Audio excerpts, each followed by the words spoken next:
Hello and welcome back to Vox Terra. If you have not done so, please do subscribe to my channel and click that notification bell so you know when I'm putting up a new video. Today I want to share with you a really important article from an organization, a journalistic organization called Desmog, whose tagline it is, "Clearing the PR pollution that clouds climate science." Now this article I'm going to just give you some bullet points from hits the big story that I think is really being missed by the mainstream media, unwittingly or even wittingly, about these Capitol Hill protests and the armed protests and the armed uprisings and the anti-lockdown and all that.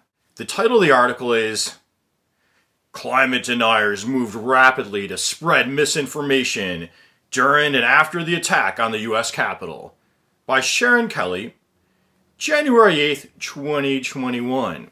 Now this is important because it shows some of those business connections, especially with the fossil fuel petrochemical industry, and the rest of the media is not really looking at that because, well, they're part of the whole business establishment.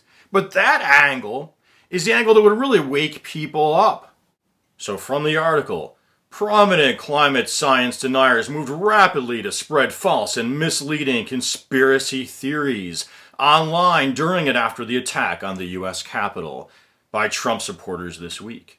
Some climate deniers, including some with ties to the Heartland Institute. Now remember that name, Heartland Institute, and to other organizations that have historically helped to create the false impression that there is a sizable scientific disagreement on climate change.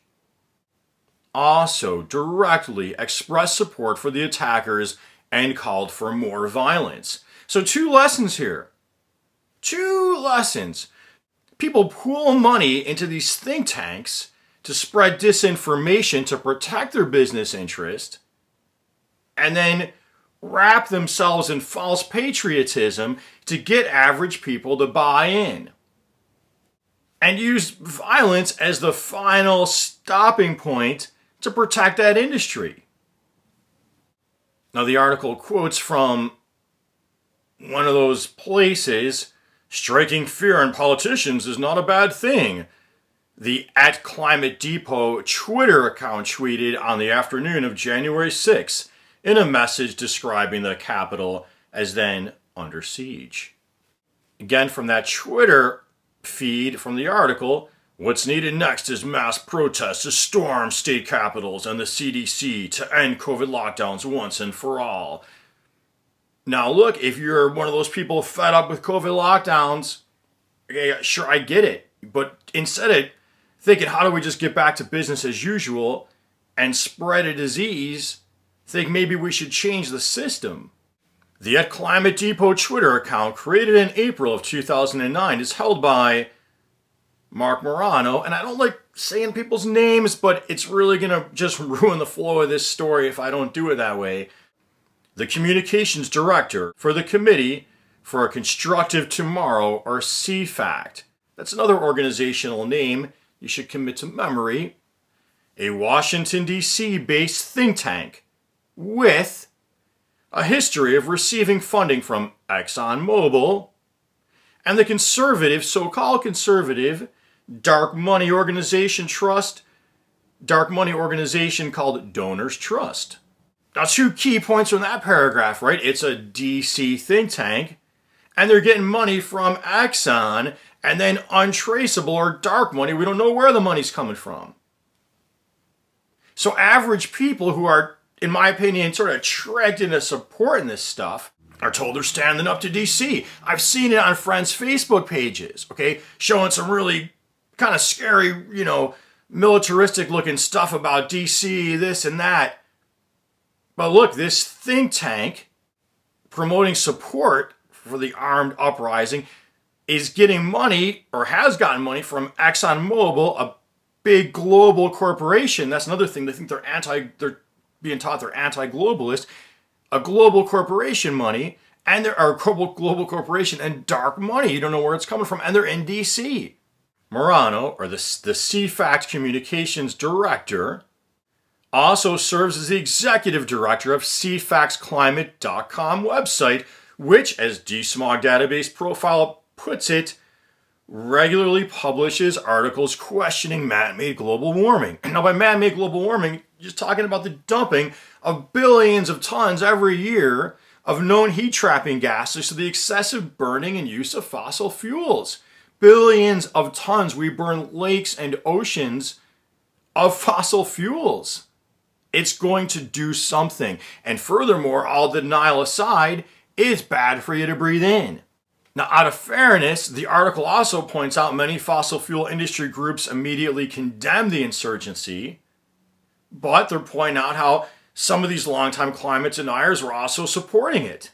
Like the name Mark Morano I talked about earlier, also has worked for U.S. Senator James Inhofe, and James Inhofe has regularly made speeches, according to Desmog, rejecting mainstream climate science. Another one of the climate deniers Desmog cites is named William Briggs. The Heartland, he's a policy advisor for the Heartland Institute, who's published a post on January 7th headlined, "We fought the good fight and we lost this battle." His post goes on to describe Republican politicians' later condemnation of Wednesday's attack as the most disgusting display of cowardice and abject surrender we're likely to see in our lifetimes. Going on with the article, social media posts show that several other climate science deniers, like the UK-based columnist James Dellingpole and Steve Malloy, publisher of JunkScience.com, joined many on the far right in circulating false information, suggesting that it was not visible pro-Trump participants who were planning the online attack for weeks, but instead it was Antifa. Now we've heard that also on Fox. But in addition to the fact that many news outlets are saying there's no evidence of that, I'd like to also point out, though, that here's where that confusion comes in, and when I'm talking about how all the media is really a business interest, and they're either wittingly or unwittingly not getting it. So I heard CNN, who I think they're pretty credible journalism, CNN, but I heard them, and also Jimmy Kimmel, who is a great comedian, is terrific. I wish I was Jimmy Kimmel, but both of them refer to the protesters, if I remember correctly, as anarchists. Now, you might think, well, they're anarchy, aren't they? They're not following laws and orders. Yeah, that's the standard definition of anarchy. But in political science and political philosophy, anarchism is really a left-wing philosophy. It's not the same as communism, but anarchism has this idea, as my understanding of the political philosophy of anarchism goes, that authorities and power and militarism kind of creates the problems in society, and they think people could collectively, share and get along better without that. But it's not really the same thing. It's not a right wing or a fascistic thing.